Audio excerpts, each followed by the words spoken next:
everyone. Welcome to the Carolina Weather Group. We're happy to have you this evening. We are looking forward to having our guest tonight, Mr. Glenn Schwartz, or Glenn Hurricane Schwartz. He's a meteorologist at NBC10 in Philadelphia, Pennsylvania, and a good friend of Peter's there. And I think if you can look at Peter's screen, he's got a little picture behind him. So I think Peter and Glenn have become good friends. So hopefully we can explore that relationship and so much more. And if you lived in Carolinas for a long time, you may remember Glenn from his stint at WRAO. We'll talk a little bit about that as well. So, Glenn, welcome to the show. We're happy to have you. Meteorologist, author. You've done a lot. So we got a lot of ground to cover tonight. And I guess our first question, since you're a first-time guest, is how did you get hooked into the weather world? We always find these stories interesting. So what made you catch the weather bug? Well, just like most meteorologists, I got started as a kid. And I actually use it as part of the plot for my book, my latest, my novel called The Weather Maker. And even though The Weather Maker is not me, I take this story and give it to him. I used to love to play baseball as a kid. And we got into a rut with the weather where we got like several rainouts in a row. It was very frustrating. And so I decided that when I grew up, I was going to build a machine where I could control the weather. I could turn the rain right off so I could play baseball. And of course, didn't take long to figure out that I couldn't do that. So the next best thing is to try to predict it. And so I decided I was going to be a meteorologist when I was in the 5th grade. You did have a stint in Raleigh. Maybe you can tell us a bit about that. Maybe some of the other TV stations that you worked for. All right. Well, let me start at the beginning because I went to Penn State and got a degree there and then ended up at AccuWeather, my first job for a year and a half. Went from there to the National Hurricane Center as an intern and worked with some of the top people in the world. It was the greatest job. And then from there, I went to Atlanta, National Weather Service. It was the disaster preparedness meteorologist there. And it was in Atlanta I got discovered for TV. There was one station in Atlanta that did not have a meteorologist. So every time there was a big story, they would send a crew down to the Weather Service, and I was sort of the spokesman because I was a severe weather guy. And so they put me on the news live at 11 o'clock one night when Hurricane Frederick was coming in, 1979, and it was coming up toward Atlanta, and it was a big story. It's top of the news. They put me on the air that night, and the next day, the news director called up and asked if I was interested in television. So I started there, went to Cincinnati, got fired there, went back to the Weather Channel in Atlanta, where I ended up chasing hurricanes, among other things. Then got a job in New York City, was there for 4 years. That's where I got the nickname. I also got fired there. Then went down to Raleigh, which I thought was a nice, safe place to go, and lasted 2 years. I got fired there. And went from Raleigh to Fort Myers to West Palm Beach and finally to Philly in 95. I have a follow-up about being fired, Glenn. I don't know if this applies so much to the weather track, but I remember in journalism school, they told us, if you stick this out long enough to have a successful career, you will be sued and you will be fired. Is that applicable to you? I don't think I've been sued yet. Well, that's good. That one's probably not necessary. I have threatened to sue, but that has not been the case. The employment interruptions have definitely been a part of my career, and in most cases, you can't even necessarily take it personally. Because what happens is, like, I lost my job in Cincinnati because the anchorman wanted his buddy to do the weather. His buddy was a comedian. Like, they just wanted something different. And I wasn't that. So you're out. And in New York, this new management came in. They didn't like the way I did it or wanted somebody else. And so I'm out. And in Raleigh, it was probably the worst of all because I thought that was a safe job. WRAL, as those of you in the Carolinas know, is one of the top stations in the country and one of the most stable, respected stations in the country. And after 2 years, I get my review. I worked with Greg Fischel. He was the chief Met then. So he writes me this great review and then sends me to the news director. News director says, oh, yeah, this is very nice, but it doesn't matter. We're not going to renew your contract. Well, why aren't you going to renew my contract? Well, I can't tell you. You'll have to go upstairs and talk to the general manager. Go upstairs. It's a huge office. It's just him and me. I said, like, what's going on? Why? He says, because you're not pretty. Imagine him saying that to a woman, first of all. I mean, and even in today's world, you couldn't really say that, but there's no other witness. He was just being honest with me. You know, if you know Greg Fischel, you know, he was kind of a dorky looking guy too.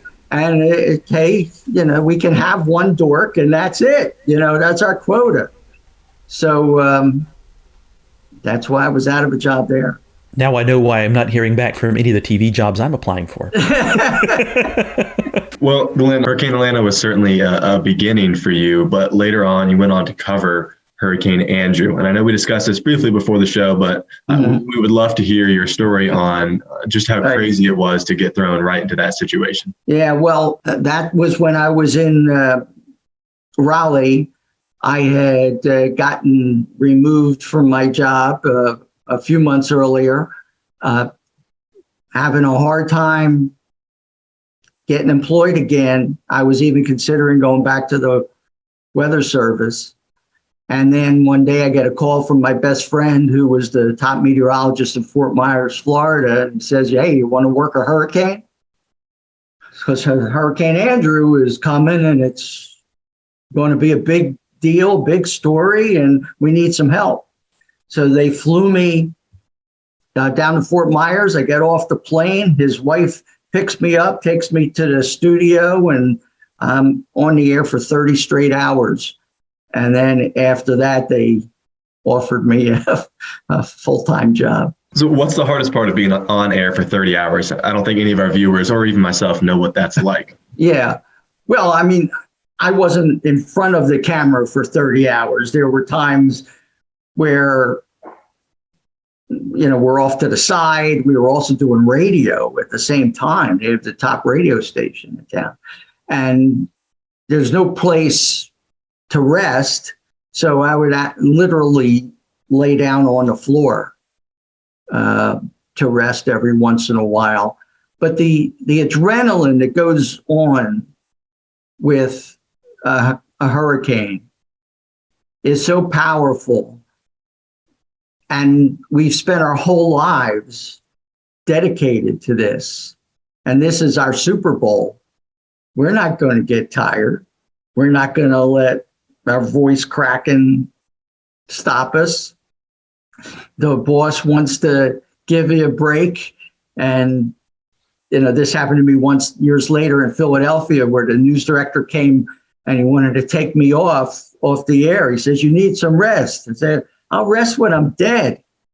I mean, come on, this is a Super Bowl time. You don't go to the bench when there's Super Bowls on. So, Glenn, you've been working in Philly for the last 25 years, you mentioned. So tell us what it was like getting to work back in your area again. And I believe you were one of the first to do a winter forecast around here. I was the first to do it and have lived to regret it many times. So I came back here in 95. And 2 months after I started is the blizzard of 96. So I became known really fast. Managed to do well during the storm when the weather service and the other stations were backing off on the Friday before the storm because GFS was squeezing the storm down and putting the cold air in and changing the track. And so everybody backed off with the snowstorm forecasts. And I've always believed that the most important thing in forecasting is the pattern. Forecast the pattern, look at the pattern, and then you can decide whether you want to change your forecast based on new computer guidance. And there was nothing different with the pattern. The GFS just had a run that was typical of the way the GFS was. It's that bad now. Imagine how it was 25 years ago.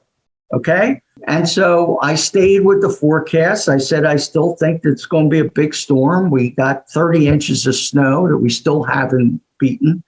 And, it can make my reputation. Now, the guy who hired me in Philly was my assistant news director in Raleigh. So he already knew me. He knew what I was about. He knew I was from Philly, and he knew about the nickname. So he said, there's two things. I want to offer you the job, but there's two conditions. Number one, we're going to call you Hurricane. I said, well, that's fine. And he says, I want you to wear bow ties, which I'd never done before. Like, why? I said, because our main meteorologist is a guy named John Bellaris, and the women are crazy about him. And he's so handsome, and he dresses so beautifully. He could be on the cover of GQ magazine.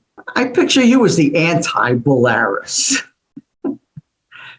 So instead of being insulted by that, I saw the opportunity to be connected with the most popular weather person in town. And then we kind of created this partnership that helped get me known even better to a wider audience. And it was as close to instant success as you can imagine.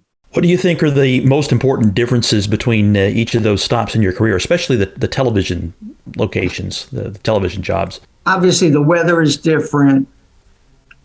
In Atlanta, you predict 1 inch of snow and the whole town freaks out.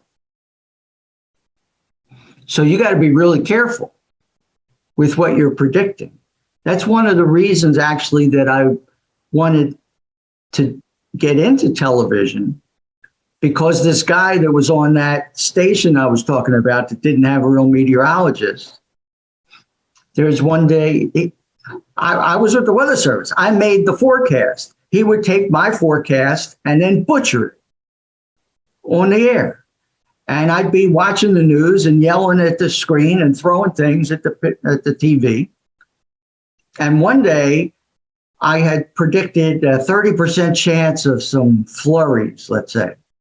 And he gets on TV and he says, it's going to snow.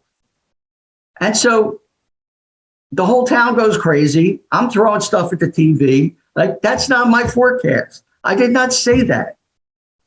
Now I get to be the direct messenger. I don't have to go through the stupid middleman, and I can talk to the viewers directly.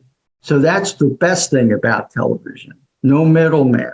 People in general prefer honesty. If you don't know, you tell them you don't know. If you're sure, you jump on it. And that's been my forecast philosophy all this time. If you get too carried away, and look, we love storms. It's our nature to get carried away, but we can't show that on TV.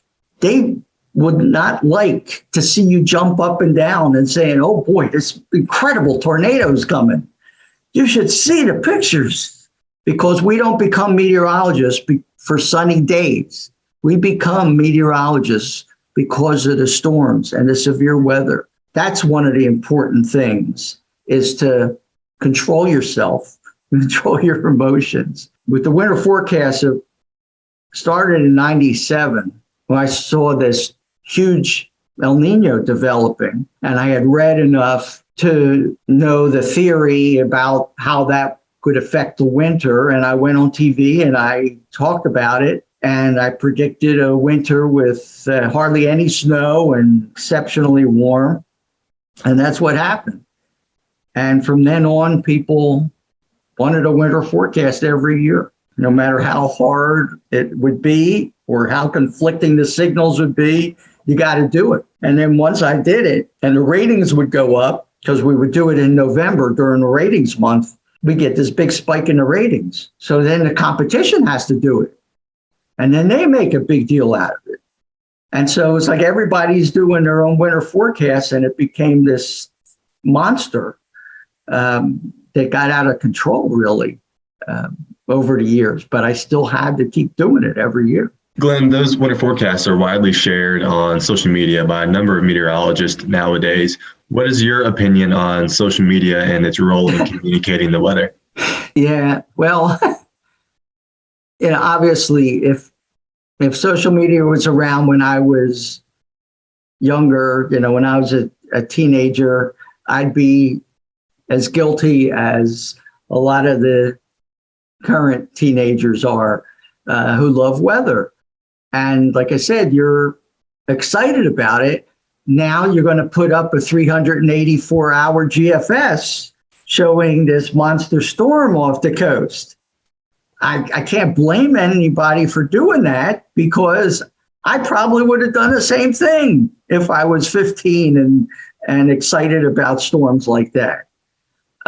But it does require a whole lot of calming the audience down and trying to, you have to kind of acknowledge it in some way. Hey, you've been hearing a lot about the possibilities of this storm. Well, let me tell you, here's how we look at it. People get very angry, obviously. So what's happened is, in the 47 years, I believe, I've been in forecasting, the skill has improved dramatically. When I started TV, we could only do a 3-day forecast. Now I do a 10-day, and I verify them. So I have skill. We have skill out to 10 days. Or else I wouldn't be doing it. But at the same time, we've gotten so good that people depend on us. They make changes in their plans because of us and our forecasts. So when we're wrong, they're that much angrier.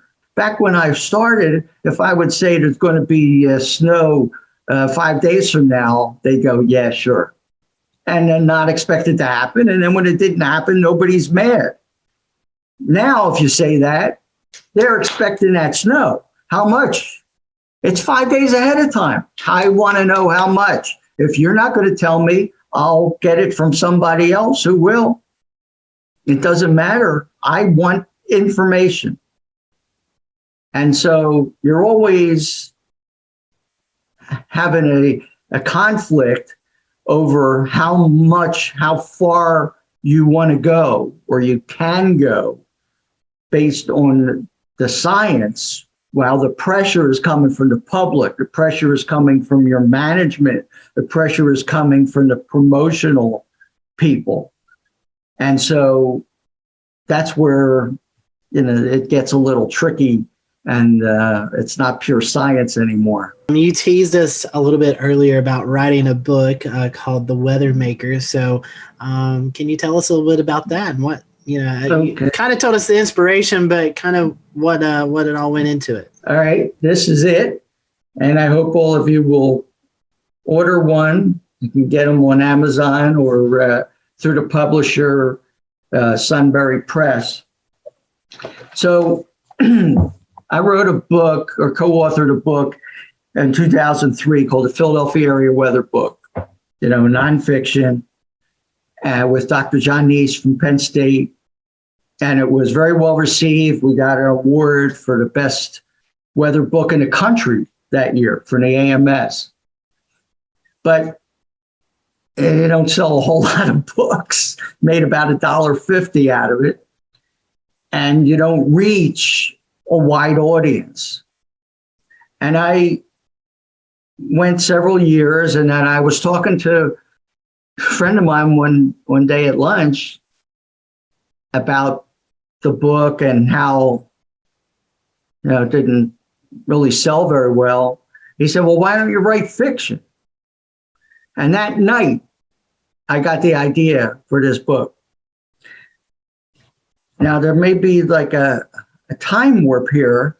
I'm talking about my new book, just got published this January. I had the idea for this book 14 years ago. I wrote the first draft of this 14 years ago, but I couldn't find a publisher, couldn't find an agent to find the publisher, because this was a story that had in its background, it's talking about climate and talking about the connection between climate and severe weather, extreme weather, and about weather modification and trying to fix the climate, what consequences could happen. So I just figure I was, maybe ahead of my time. But eventually, climate became a pretty big subject. And I did finally run into a publisher because there's a new genre. It's called cli-fi, climate fiction. And the last, let's say, big movie that you can describe as climate fiction is A Day After Tomorrow. Okay? That was 15 years ago. What happens with that is you're reaching the masses. You're reaching the mass audience. Books on climate, nonfiction, by great writers, great scientists, top scientists in the world. Who is buying and reading those books? People who are already on board. What my mission has been for the last 20 years related to climate is to try to spread the word to the more general public. That's the great thing about TV, is that you reach a wide audience. Even people who aren't specifically interested in weather, a little getting more and more curious about this. And so what I end up doing is give them a piece of entertainment that has good science in it. So my slogan is, the plot is fiction, the science is real. So I go back to my childhood there. There's this TV weatherman who discovers that he can control the weather. He can make it rain, he can make it stop raining, make it snow, can make storms weaker. And then what happens? Let's use that premise and then say, what happens if? So if a TV guy did that, how would management react? How would the promotion people react? How would the competition react? How would the insurance industry react? The mafia, the military. I mean, just imagine the kind of power that this person would have. And so through that vehicle, I get to talk about climate and extreme weather connection and about weather modification. And the idea of, you keep waiting too long, you're going to get desperate. And these people are going to try to do crazy things to fix the climate. And it's sort of a cautionary tale about trying to do that. Well, I better go buy this book then. We talked about some of the storms you covered, some of the storms you storm chased. What's the most memorable storm that you either covered or storm chased? Well, the chase, nothing can top Elena, because it really made my reputation. It really started the storm chasing at the Weather Channel. You know, it's the perfect example of the drama of a hurricane. You see, back in those days, we didn't have the satellite truck or anything modern. So we had to shoot videotape in Tampa. The Tampa airport was closed because of flooding. So we had to drive to Orlando to take the tape and drop it off on the plane, then drive back to Tampa and shoot some more, drive back to Orlando, back and forth and back and forth. So there's lots of reasons that is the most memorable. As far as forecasting the storm, the most memorable, two of them were the blizzard in '96 and then Sandy, because Sandy became a big deal too, because you have one model going that way and the other model going the other way. And I've been a follower of the European model since the 90s when we first got to see any of it. And so I was predicting it was going to make that left turn while the other guys were saying it's going to make a right turn. That became a big deal too. You remember that, Peter? Were you? I remember that. Stressful time. Yeah, I did get 2 days off from school for that, so that was good. But I don't know if you would remember that at the same time I was predicting it, talking about the left turn, which virtually never happens. Yeah.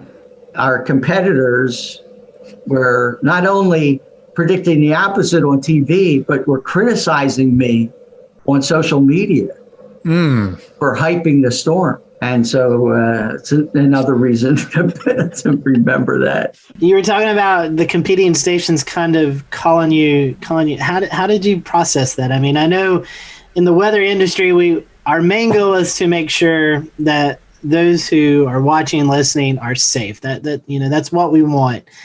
But when you have other people starting attacking you because of what you're seeing on a forecast, how did you handle that? I'm interested to hear. Well, I had, for example, I had already done a weathercast one night at I think 6:00. And I walk into the newsroom, and I just happened to walk into the newsroom at the time that our competitor was on.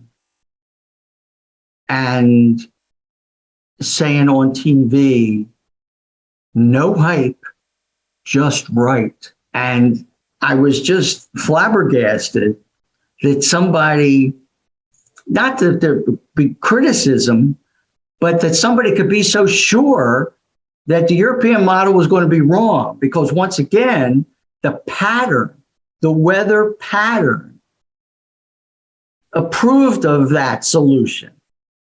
The blocking pattern up in the North Atlantic. So, like, for example, I say, look, it could snow in June if the conditions are right. And if the conditions are right, a Category 3 hurricane can make a sharp left turn into New Jersey. The conditions were right. And so that's why I tended to believe the European model there. But you definitely can't get into a back and forth on social media. That just takes you down into a bad place. You just remember it and let other people criticize the other guys for being wrong. Welcome to Philly. Well, Glenn, we've certainly enjoyed your time this evening. Would love for you to once again tell us where we can buy your book and any social media accounts that you would like to promote. We'd love to do that as well. Yeah, well, my Twitter handle is @Hurricane NBC10, and I've been working from home since March, so I haven't been as involved in any of that or blog writing as I have been before. I've been trying to sell this, and it was doing just fine. I had some nice book signings going on until the virus hit. So you can get this on Amazon. It's not expensive. It's an easy read. Even people who aren't weather fanatics find it interesting. I try to make it interesting stories, inside stories about TV, because this is a TV guy who's the main character. Try to make it as entertaining as possible. And I hope one day to have it made into a big Hollywood movie so that more people can read or find out about the climate and extreme weather connection, because that is the future. We've seen some of the horrendous results of this year. And this is not the end of it. You can't even say that this is the new normal, because 20 years from now, you may look back at this year and say, oh, remember when they were only category 5s? Yeah, we do category 6s now. And there should be a category 6, by the way. But we got to do something to slow this down of what's happening. It may be real fascinating to us meteorologists, but it's killing people. And it's going to kill more people, and it's going to bankrupt countries and start wars, perhaps. So, I'm getting up close to retirement, so I'm not going to be as directly affected by this, but all of you are. And as meteorologists, it's your job now to spread the word. You can't retire. Come on. Well, I'm not planning to, but my contract's up in the spring, and it's no. Yeah. Well, Glenn, thank you so much, and we hope you have a great rest of your week. And for you guys who are watching us here on the Carolina Weather Group, thank you for watching. We'll see you next time here for another new episode of the Carolina Weather Group.